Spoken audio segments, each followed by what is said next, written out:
Hey guys, what's up? So, this is the second time we're doing this. Again, this is basically our chance of answering a bunch of questions that either you're asking us specifically for this, or that we hear about in the classes, or whatever. And again, any questions that you have, let us know. Email, tell us in the class, something. Chances are if you have a question, then somebody else has the same exact question. So, this is a way to kind of help everybody. Two things that I want to go over today. Well, first, before we even get to this, we have a big referral challenge out right now. The details are in the email. Hopefully you got it. But gist of it is, if you bring somebody in, you have a chance of winning $500 cash. We're doing that because we're moving to a new facility in about 2 months. That's going to have basically double the workout space. It's going to be roughly the same size as this one is, but formatted in a way where it will be at least double the space to work out in. So, it's really exciting. We don't have to worry about the landlord asshole over here, so we'll be good to go. So, two questions. The first one is going to be, why do we do so much upper body volume in the workouts? And the second one's going to be about time caps and things like that. So, first question.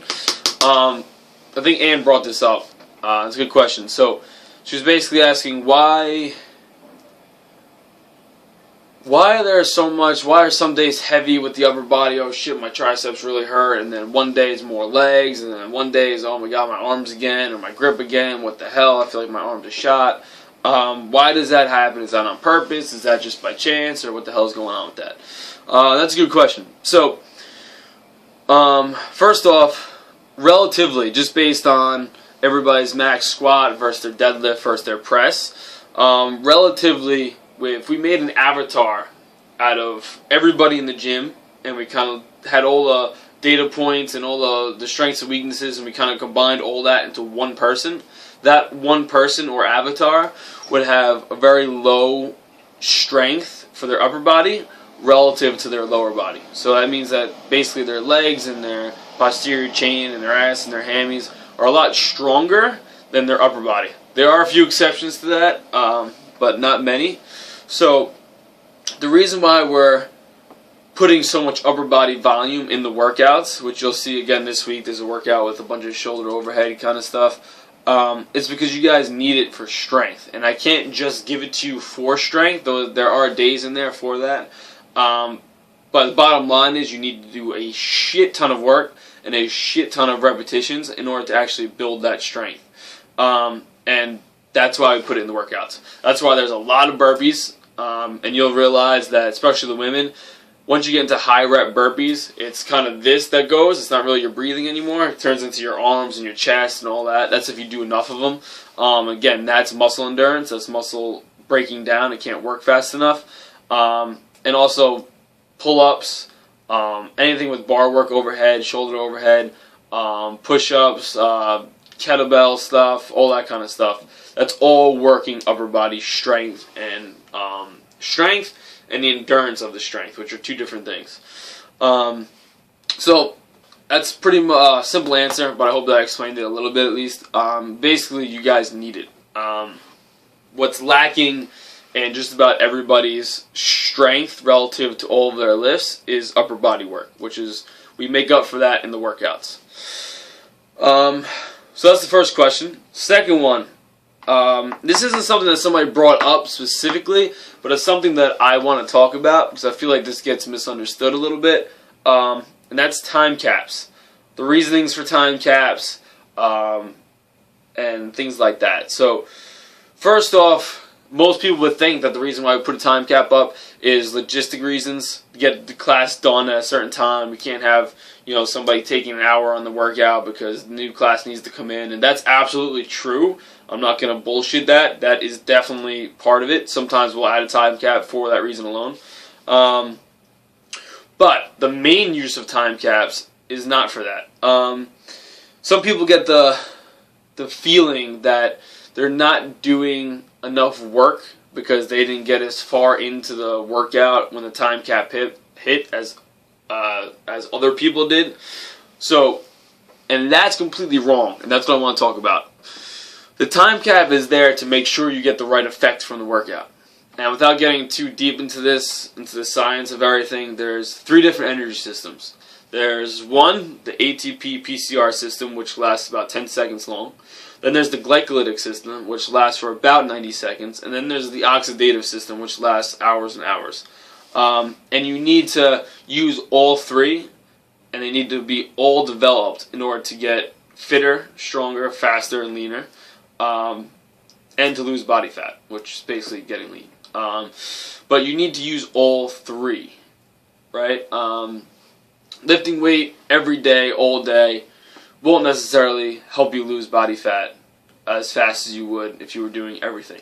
And also doing, fucking Zumba or something like that for every day for an hour and dancing around thinking you're doing something isn't going to help that much either. Which is, well, I'm not going to get to that. So the reason for time caps is to make sure you're getting desired effect, right? So there's a workout this week. I just wrote it. I already forgot. I think it's a 6-minute time cap or 6-minute AMRAP, some shit like that. The reason why there's a time cap where there's an end to it is because it's supposed to be very intense. It's supposed to be using primarily an intense version of the energy systems rather than a long, slower energy system. And in order to do that, we need to make damn sure that you're doing it right. And if you're doing it right, you shouldn't be able to do anything more than those 6 minutes. Or you should have gotten the workout done within 6 minutes. If you didn't get the workout done in 6 minutes, that either means that your strength isn't high enough to be intense, or you use too heavy of a weight, or the muscle endurance came in. So maybe if it was like burpees and power cleans and it was supposed to be 5 rounds of 5 power cleans and 10 burpees, that workout should be done in about 2.5 minutes. If you didn't finish it in 2.5 minutes, you either used too heavy of a weight, or your muscle endurance isn't high enough to be able to do the burpees fast. And which is why in some of the workouts we take the push-up out of the burpee for the women. So that's kind of a insight as to the time caps and things like that. If you have more questions about that, let me know and I'll go into it. But just remember that there's basically a reason for it. So if you got done with the workout and you feel as if you didn't do that much, or you didn't get a good workout in, whatever the fuck that means these days, if you didn't get a good workout in and you see everybody else that was like ahead of you, then don't think you didn't work out. Think maybe you didn't try hard enough, for one, let's be honest. If you weren't on the floor gassed out and hurting, then maybe you just weren't fucking trying. Maybe you were being lazy. 2, maybe the weight was too heavy, or the movement was too complex, so maybe you don't have the snatch down, right? So maybe instead of snatching, you should have done a clean and jerk, things like that. That's on us, the coaches, to do, and we do that pretty damn well, but that could have happened maybe, or something like that was kind of in the way. So just because the time cap hits and you didn't get the workout done, or you didn't get that many rounds in a short AMRAP, doesn't mean you didn't work hard. It could mean that you were being lazy, or it could mean that you actually did work really fucking hard, and what you got was just the result you got, and that doesn't fucking matter. So don't think for a second that because you didn't get X amount of rounds in a short time cap or something like that, that you're not good enough or something like that, because that's bullshit. Alright? Yeah. So, just remember there's a reason to the time caps, and we're trying to get you fitter from making sure you're staying in kind of an energy system, and rather than explain energy systems and shit every day, it's just easier to put 6 minutes on the board and just tell you to go at it. Go really hard. So, that's that. Yeah, so if you have any other questions, email them or tell me, Dan or Larry, and we'll definitely try to get those in. Alright? Alrighty.